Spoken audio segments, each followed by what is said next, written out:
against South Korea. Kim Tae-yong. 자, 감독님, 오늘 리그도 선수들 지금 같이 나가겠습니다, 감독님. Dua supporter bersatu. Ribuan supporter Korea tiba di tanah air, supporter Indonesia langsung beri sambutan meriah. Bukan tim, pemain Jepang justru waspadai supporter timnas Indonesia. Kami bertekad untuk mendapatkan poin di setiap laga. Rizky Ridho pastikan semua pemain timnas Indonesia akan balas kekecewaan supporter setelah kalah dari Cina.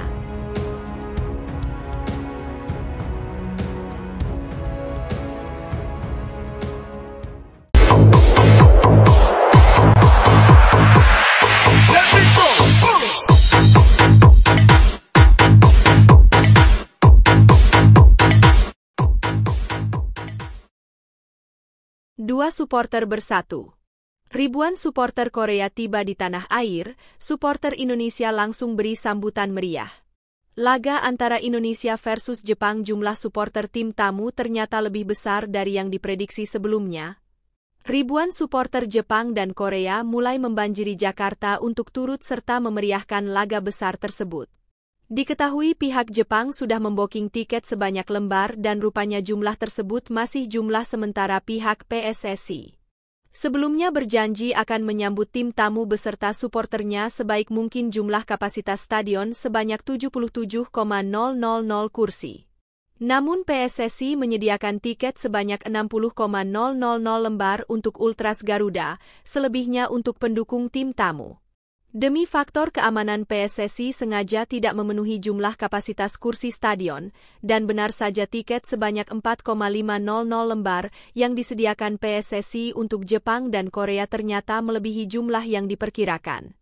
Untungnya pihak PSSI sudah mengantisipasi hal tersebut dengan menyediakan tiket tambahan sebanyak 7,000 lembar, dan kini ribuan supporter dari Jepang dan Korea sudah mulai berdatangan untuk turut serta memeriahkan laga tersebut. Namun di sini ada hal yang menarik, di mana supporter Korea mendukung Indonesia dalam laga lawan Jepang. Terlihat antusiasme orang Korea sebanyak 2.500 kurang lebih, rela terbang ke Indonesia hanya untuk memberikan dukungannya. Melihat hal itu, supporter timnas Indonesia langsung memberikan sambutan meriah atas tibanya supporter Korea di tanah air. Ini sangat jarang terjadi di mana dua supporter beda negara sampai sangat antusias untuk memberikan dukungannya. Di sisi lain, pelatih timnas Indonesia, Shin Tae-yong, menyatakan harapannya atas dukungan luar biasa dari para supporter Indonesia dan Korea Selatan yang tinggal di Indonesia. Ia menyoroti sisi positif dari dukungan yang datang dari supporter Korea yang akan menyemangati timnas Indonesia. Kalau supporter Jepang membawa 3.000 orang ke Indonesia, sebenarnya tidak banyak. Tetapi ada orang-orang Korea yang tinggal di sini datang untuk mendukung Indonesia, ucap Shin Tae-yong dalam sebuah wawancara.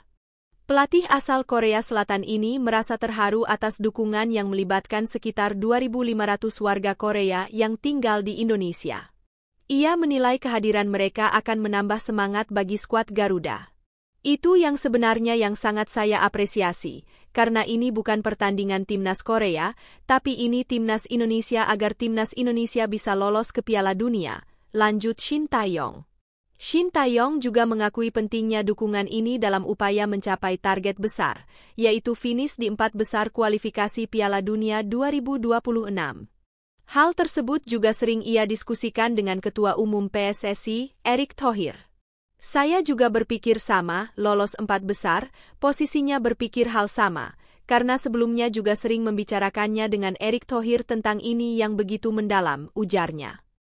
Bukan tim, pemain Jepang justru waspadai supporter timnas Indonesia. Jelang laga menghadapi timnas Indonesia, pemain bintang timnas Jepang, Kaoru Mitoma mengakui ini sulit. Kaoru Mitoma mengaku pertandingan menghadapi timnas Indonesia bukan hanya laga 11 versus 11 antar kedua tim. Melainkan, skuad Garuda lebih diuntungkan karena mereka punya keuntungan bisa bermain di kandang. Dukungan supporter atau pemain ke-12 inilah yang menurut Mitoma akan menyulitkan timnya berlaga.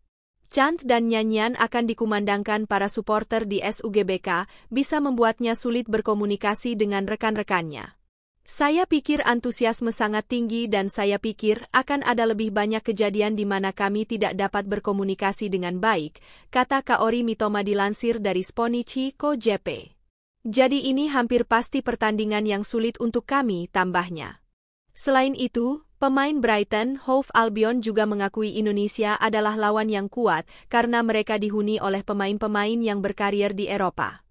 Tapi satu faktor yang disebut bisa menjadi kunci di sebuah tim yaitu tergantung tingkat kematangan si pemain. Saya kira itu tergantung tingkat kematangan tim lawan dan menurut saya ada kelebihan dan kekurangannya tergantung seberapa baik lawan bisa membangun tim dalam waktu singkat, sebutnya. Kami lebih baik dalam hal itu karena kami sudah lama membangun diri sebagai tim, jadi aku melihatnya ini keunggulan positif kami, pungkasnya.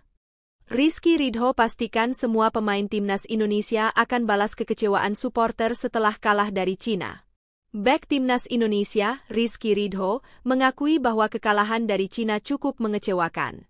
Skuad Garuda menjalani 3 laga pertama dengan hasil imbang pada putaran ketiga kualifikasi Piala Dunia 2026 zona Asia. Kekalahan perdana hadir saat mereka bertandang ke markas Cina.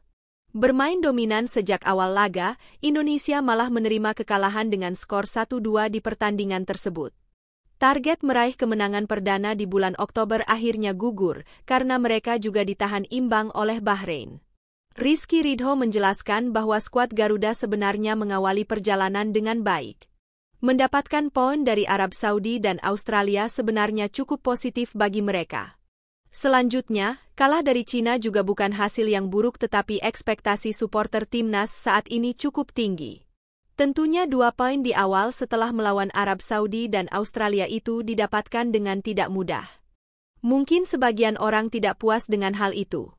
Apalagi kami imbang melawan Bahrain dan kalah dari Cina, kata Ridho.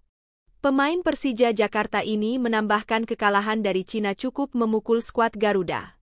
Mereka yang datang dengan kepercayaan diri tinggi justru tumbang di laga tersebut. Dia berharap bisa mendapatkan hasil yang lebih baik saat melawan Jepang dan Arab Saudi pada bulan ini. Tentunya, semua pertandingan akan dijadikan ajang evaluasi karena mereka ingin tampil lebih baik di setiap laga. Semua pemain tentu kecewa dengan hasil itu. Kami bertekad meraih poin di setiap laga. Ketika kalah dan seri, tentunya kami bakal introspeksi, lanjutnya. Ridho mengakui bahwa saat ini timnas Indonesia cukup solid.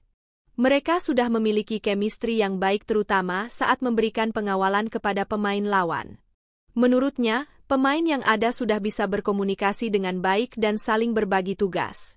Ya seperti biasa, komunikasi di lapangan saling bantu, saling dukung. Apa ya, celah-celah yang bisa ditutup ya kami saling bantu. Seperti itu tutupnya.